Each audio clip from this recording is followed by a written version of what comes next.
waaw Rifou yow artiste rappeur nga mais su suñu xoolee parce que man dama lay seetaan via TikTok mais à chaque fois damay gis ngay mentionner le président du parti passé Ousmane Sonko. ñu bëri di sampe laaj c'est quoi ton problème avec Ousmane Sonko tey réponse bi lan lay doon ci loolu. non mais Ousmane Sonko dafa baaxul si dëkk bi. c'est tellement simple. lu mu def. non Sonko def na fi lu war a tax warul laaj sax warul laajati dëkk bi. Sonko fii non manipulateur la. si nguuru Ousmane Sonko ngeen njëkk a gisee 86 morts Sénégal. kuy laaj dëkk bi 86 morts daanu. si nguuru Ousmane Sonko lu bëri si lu rafetoon si la yàqu. on n'a pas haine envers moom man lijjantiwuma sama waa yi kooku noonu mais man damaa nekk nit boo xamante ni dama bëgg logique te dama bëgg juste Ousmane Sonko comme dalaa moo laaj dëkk bi bakkan yëpp daanoo ak kan moo leen rey xaw ma mais moom bi ñu jugee laaj ñu gis ay discours yu mu def ni man jeunes yi jug leen gatsa Mortal Kombat entraîné ngeen ba tollu lu ñu leen doon doye j'ai besoin de 1000 jeunes pour dem palais déloger Macky Sall. traîner ko comme Samuel Doe door Ousmane Sonko wax na si dëkk bi lu war a tax waratul laaj dëkk si dëkk bu développé attends nag. si dëkk bu am justice. Ousmane Sonko wax na si Sénégal bi loo xam ne yoon mayatu ko mu laaj dëkk bi suñ combat ak Sonko c'est pas un combat de. mu ngi ci opposition ba bàyyi nañ man je serai face à Sonko tant que maa ngi dund. déet waay non si parce que Sonko waratul laaj dëkk bi bro. ñun dañu sonn man dinaa la nettali su ma ko sax nettalee dafay ñaaw mais je vais le dire autrement xëy na comme li rab bi di wax punchline. dig ma xaw a jëli. j'ai vu un gars. magam bu góor moo ne ko magam bu góor. de same blood. ku mbokkal dret moo ne ko. bu mars amatee ñu tase si biti ak li ngay wax Sonko dinaa la rey devant toute sa famille je pense que xaw ma est-ce que yéen comprendre ce que je veux dire parce que am na yenn yi soo ko waxee si yow mën na yàq famille effectivement xaw ma est-ce que yéen a ngay jëlee ma ne j'ai vu un gars bu ne waa rakam bu marché yi amatee ak yi ngay wax Sonko si plateau yi mën naa la rey barki Serigne Touba.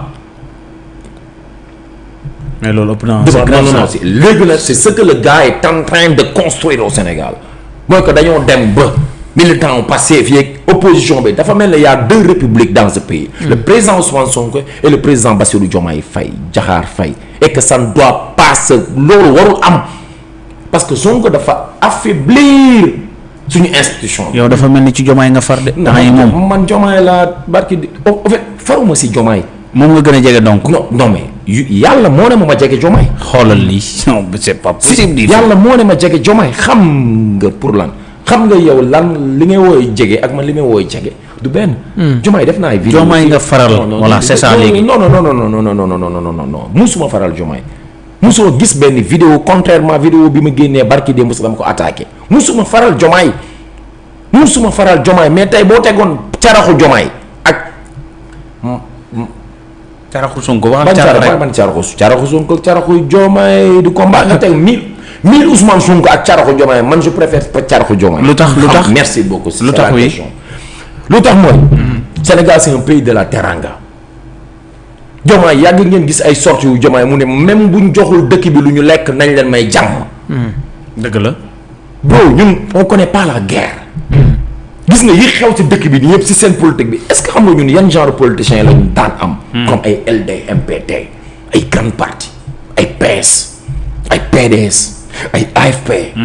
on avait des partis comme ça yoo xam ne seen politiciens yi dañuy toog ñu débattre ci xam-xam.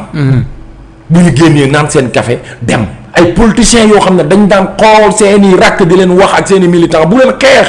bu leen politique jaral rayante. Sonko wax na ko démb. sama waa ji defal naa ko. Sonko wax na ko jam naa di xanaa démb la koy. nañ def débat d'idées. comparé ko. retour non mais débat d'idées mon frère kañ la Sonko mës a nangu débat d'idées Mimi Touré woo na Sonko direct télé TFM bu dee gëm nga li ngay wax ñëwal toog defaat débat d'idées Mimi Touré bi Abdourahmane Diouf woo na Sonko si débat d'idées. Beaucoup de gens ont appelé Sonko si débat d'idées yu fuir. ça waay dem nga coalition Diomaye de. c'est pas possible.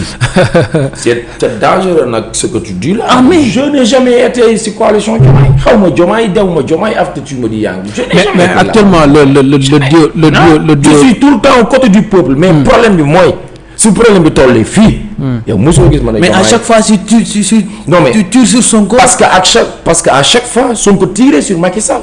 mais pour lan discours bii nga mën tenir tey bi ko Sonko di def Macky tu n'as jamais tenu ce genre de discours. c'est un problème bro. wallahi bro ku gëmul dee am na sa problème la de. man taal bi bàyyi laa. déggoo ma de doomu Baay Ñas woo na ma pour ma jàppale Sonko mën a ko ñëwuma xanaa kookoo gën a sës. te bi ma koy wax sëñ bi ànduma ak yow si xeexal Sonko c'était devant tous ces talibés barki Mawlana Cheikh Ibrahim Baye Mbaye MC. kon jox naa la tur xanaa. effectivement wala lii si néeg bi la yem. non. directeur bi yemul te yemul fii. pourtant te jox naa la tur xanaa. xanaa fen fa la yem. ànduma kooku mooy doomu Baye Niass tey bu ma woowoon fii raamloo ma ba Tokyo ma départ léegi parce que moom mooy sama sëriñ moom laa gëm moom laa bëgg. bi ma woowee si ànd xeexal Sonko dama ne ko je le ferai jamais. mais lan lu sa problème ak Sonko mais parce que qu'est-ce qui se passe man Baye Niass du ma tinki amatuma kiiraay ma nekk taaliba Baye Niass ma yeewu bàyyi sama yeneen buuru jamono bàyyi yee ma am fatku ma dog kiiraay yëpp sama diggante yàlla suñu borom jàkkaaroo xadara bi direct man may topp Sonko. nee na mënuma éveiller sama conscience yeewu carrément ma am chance su bàyyi bokkul si ñi ma yee man may ànd ak Sonko problème. code de popularité bi am moo leen métti. code de kan si. Sonko. non mais Sonko firaaw naa ko gën a. ñëpp moom la ñu àndal. non mais firaaw naa ko gën a si pourtant firaaw na moom la xaaju àdduna bi yëpp àndal pourtant am nañu tenir tête firaaw na ba tey. Baye si la bokk benn sëñ bu nekk Touba si la bokk wuy sëriñ Touba El Hadj Malick si la bokk El Hadj Ahmed Hamid Kane si la bokk Seydina Limamou si la bokk firaaw na muy ëpp doole si àdduna bi te ñu àdduna bi di gën a yàggee firaaw na ak dajaal di ëpp doole. mais su boobaa nag la yàlla di tànn jullit yi ko gën yi ko gëm su booba la yàlla di tànn ñi ko wóolu ba nopp doyloo ko ñun dañoo bëgg a bokk si gis nga ak bàkkaar yi ñuy def si ginnaaw duñ ko boole mu nga bokkaale wala fen parce que yàlla moo ne lenn kese mooy yëngal fi ma toog aras ñu ne yàlla lan la lu mu wax mu ne fen fen muy commencé nga gis sa moromu jullit di laaj dëkk bi mu leer la na li muy waxee fen la mu leer la ne li muy wax du dëgg mu leer la ne bu jotee dëkk bi mënu ko avancer loolu da koy déstabiliser nga bokk ci jeunesse bu fekkee woon loolu ba noppi loolu mooy fen parce que bu man ak yow buñ nekkoon man may rey kii di ko jam yow nga toog ne pat nopp bu ma tëddee 20 ans da ngay tëdd 20 ans. gis nga maître coranique bi nga wax sànq ne dañ ko tëj 20 ans. bu doon viol yooyu yëpp mu def répété def ko toog ak nit. mu assisté violé bu dëddee 20 ans waa ji tëdd 20 ans pourtant waa ji violé wul. mais c'est non assistance à une personne en danger. fen nag loolu la mënuma bokk ci génération bi bokk ak Dajal Ousmane Sonko jamono. ah bon ah si. Dajal nga koy woowee. non Dajal ak Ousmane Sonko waaye benn la donc man mënuma bokk ak génération bu bokk Ousmane Sonko jamono may nopp si loolu. mbaa ëllëg doo ànd ak Sonko. ah ndax riifu mu mun a toog ci ginnaaw Mariama Sarr yónnee délégation représentée par Mamadou Lamine Ly. c'est pas possible. ak ku xamoon riif ak Mariama Sarr. seeni mbir fu mu toll. est-ce que xam ñu nga ne lu Mariama Sarr def kaw la nga toog àdduna yëpp di la seetaan nga ne benn lan la fa def sax si di benn doo daan waaye. moo ne buntu këram. léegi mën yow yaa wax léegi nga mën a dem toog Mariama Sarr yónnee délégation di défendre Pape Malick Ndour riifu toog sa jotaay ba. vraiment doy na waar. léegi yow est-ce que xam nga ne ban tur nga wax léegi lii. Mariama Lamine Ly xaw ma kuy Lamine Ly. waaye xam nga Mariama Sarr. kan moo organisé foofu Mariama Sarr. waa APR mooy Mariama Sarr donc man déedéet non. c'est ah oui ki ma woo xaaral rek. ki ma woo ku la woo. non débat bi jël na niveau bu ko rabaissé si rifu nangam. non man Mariama Sarr. est-ce que xam nga Mariama Sarr man xaw ma je l'ai jamais vu comme ça. parce que man soxla ma ko xam ay réalisation laa bëggoon di gis Mohamed Ly boobu xaw ma Mohamed Ly. Mamadou Lamine Ly xaw ma ko je l'ai jamais vu dans ma vie. bi ñuy wax nit ñi naan délégation diw tudd ñi fa ñëwoon c'est normal ñu gars yi tudd ko man tudd ma ko ñoom ñoo ko tudd. bi mu génnee si biir aussi un grand monsieur bu respectueux daf ma fekk fi ma tax avec tout ce que j'ai fait pour la chute de Mariama Sarr daf ma fekk foofu féliciter ma nuyu ma ne ma ñu ngi lay suivre vraiment tu fais la fierté de Kaolack ñu échanger voilà un homme d'état parce que ñun bañante wuñ gis nga bu ma génnoon si biti Mariama Sarr bi ngay wax nii bu ma gisoon nit di ko attaquer si convoi wala di ko bëgg a rey wala di ko bëgg a sàcc dama siy teg suma bakkan kon parce que conviction suñu ngay xeex. doon non mais bu ma xeexul conviction pour lan la yow est-ce que xam nga ne on m'a proposé combien d'argent pour une sama waa ji bul nelaw de gis nga Pastef bi jaar nañ ma fu ne quoi waxewu ma si néeg de si télé lay waxee ma ne Pastef bi Oui. jaar nañ ma fu ne fuñ la jaar. fu ne foo xalaatul gars yi fu di la proposer dara pour nga non noppi. mais si mais combien de fois sama waa ji mais combien de fois ça fait même pas un mois nit woo na ma on a discuté plus de 2 heures de temps pour une rencontre ak Sonko j'ai refusé parce que Maolana Cheikh Ibrahim sama waa ji si c'est pas par conviction c'est quoi boobu Sonko wàccul ak avant moo yéeg ay autorités yu mag yu doon exercer ay fonctions yu mag si gouvernement bi Sonko di laaj dëkk bi ñëw nañ sama kër ba sonn ne ma da nga war a rallier si xeex bi sa waay dafa bëgg nga nekk si ginnaawam ma ne ko waxal sa waay yàlla na ko yàlla jox réew mi mais man du ma ànd xeex ak moom bi may taxaw naan Sonko taxaw ma ànduma ak moom boobu laajowul dëkk bi mon frère man bàyyi sama dimbale boobu laajul dëkk bi te lépp lu ma ragal si moom sénégalais yi dañ koy gis par force te ñu ngi koy commencé gis sama combat bi c'est par conviction état moo ëpp doole opposition moo ëpp xaalis li ma gars yi proposé fi ma gars yi jaar pour ralliement dugg à Pastef dangam ak nangam non j'ai refusé parce que man su ma ànd ak yow si benn xeex boo xam ne dama kaa gëm et soo ma joxee dama koy jël parce que dama ko gëm sama combat la damay soxla connexion damay soxla téléphone damay soxla voyager def ay sensibilisation damay soxla nangam ak nangam damay soxla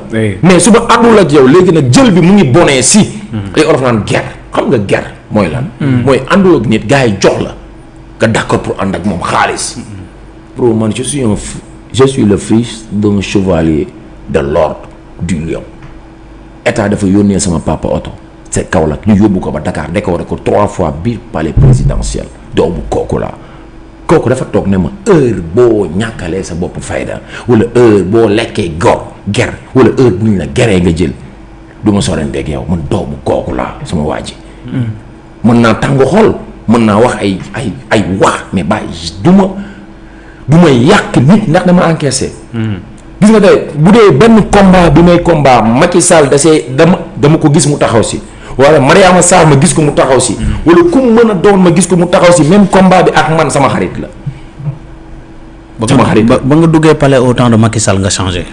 non xaw ma loo fa gis. non si boobu changement amoon na vraiment non vraiment. merci da nga dugg rek changé. léegi xam nga ban changement la oui ban changement. changement wu le gars bi ma doon dégg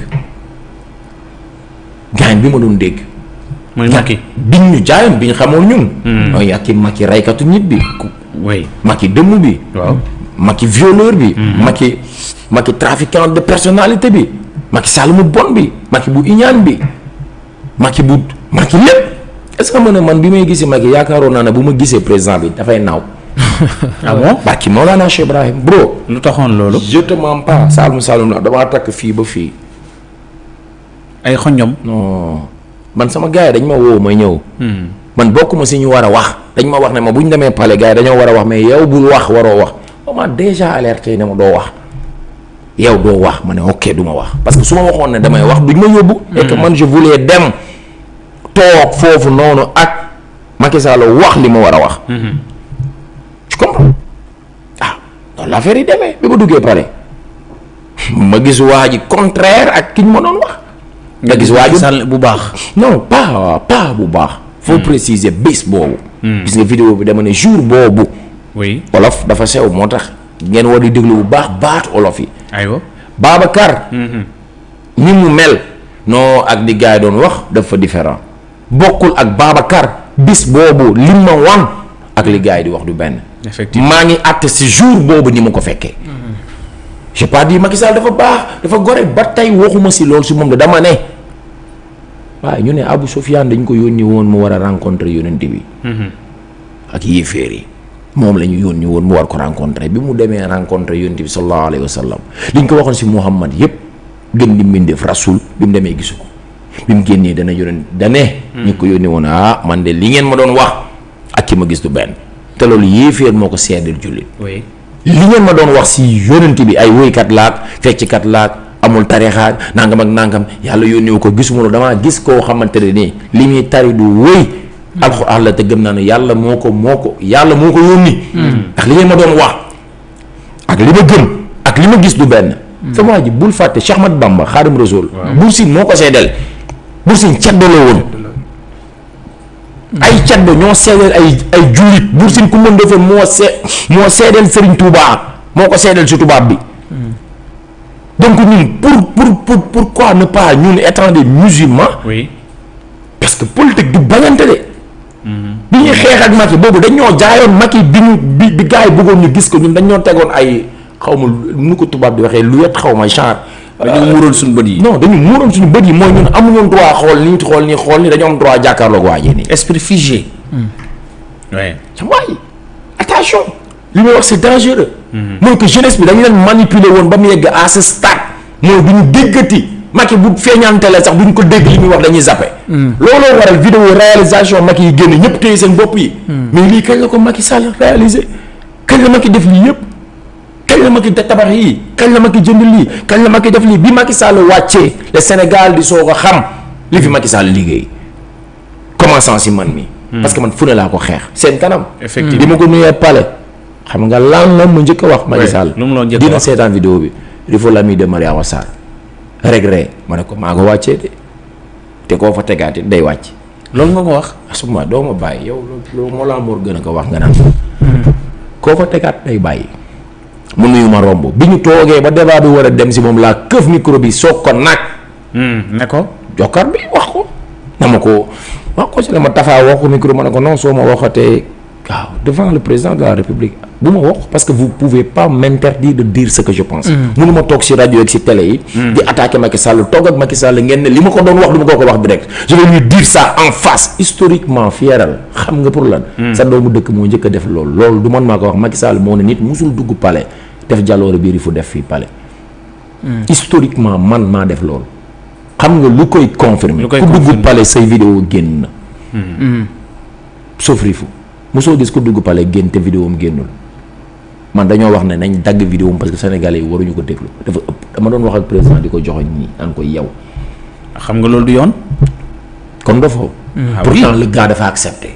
dañu doon laisser le parler comme ni mu ko bëgg a wax. mais xam nga loolu du yoon. boo ko defoo non déggoo. xam nga lan mooy tënk wax ji bi ma paree dama ko jox sumay loxo ne ko kan nga may boole gars yi ñu tëj ma. nii laa ko def koo may booleel mu yóbbu ma maa ngi ne ma kenn du la tëj. contrairement li ma yaakaaroon si yow ak li ma doon dégg si yow bi nga ñëwee da nga ko confirmer.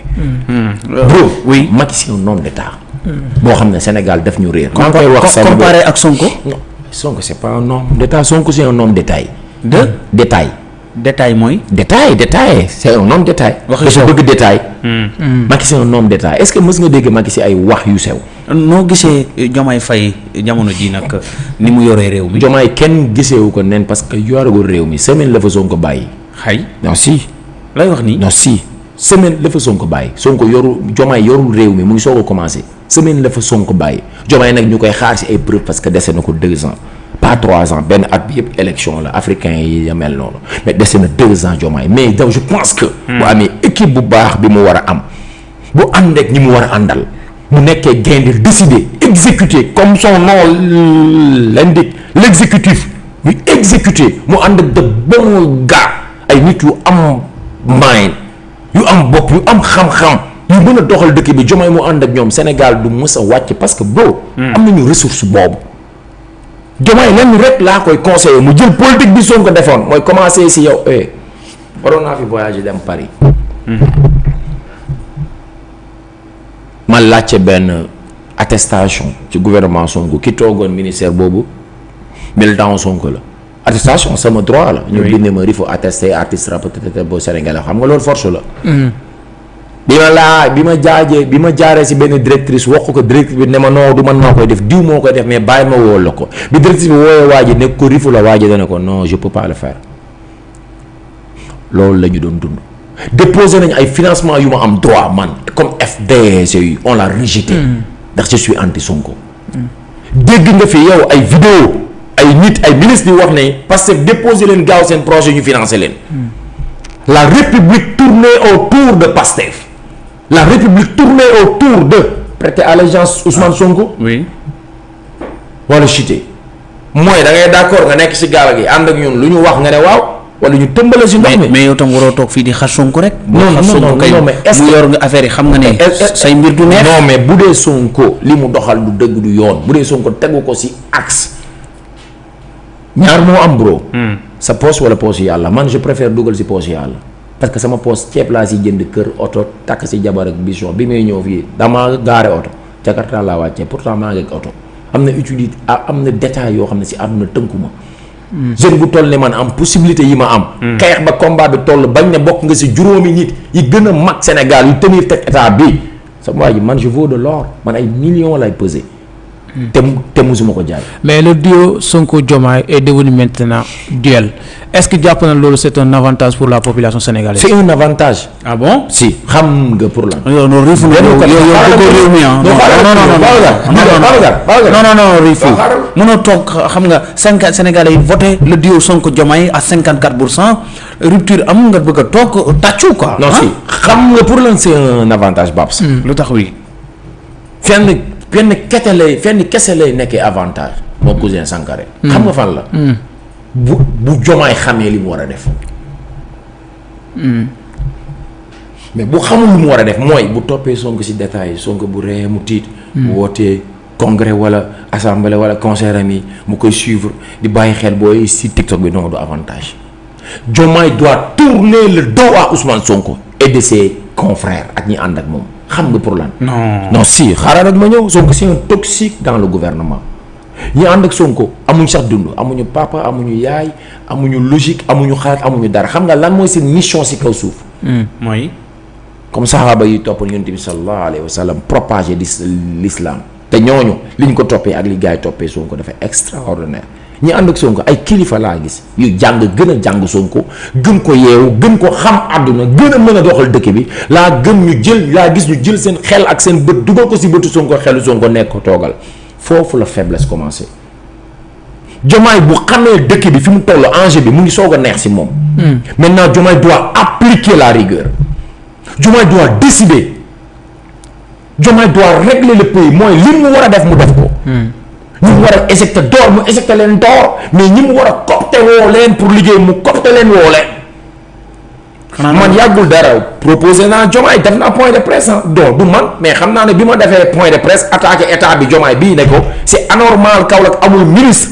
bi Diomaye defee nouveau gouvernement j'ai entendu que Kaolack il a 4 ministres. absolument mais justement il parle. yow ñëwoon nga si point de presse je pense. oui attaqué naa sa kanam. lancé naa alerte Diomaye. vidéo bi ci ngoon bi nga ma ko yónnee ci ngoon la ko presse Dakar bi dugal te on m'a appelé de source claire na vidéo bi dugg na palais. waa ji dégg na ko après j'ai entendu que nommé nañu 4 ministres Kaolack. donc te loolu dama ko xeex dama toog Diomaye yow yaa ko filmé dama ko attaqué dama ko tegal lu teng pour Kaolack am ministre parce que loolu mooy dëkk gis nga bëy. sa wewu tànk dama ko proposé waale aussi Macoumba Diouf mi nga xam ne. musuma ko gis sama àdduna. effectivement Macoumba. effectivement foofu laa bëggoon ñëw sax parce que damay gis. waxtu jeex na.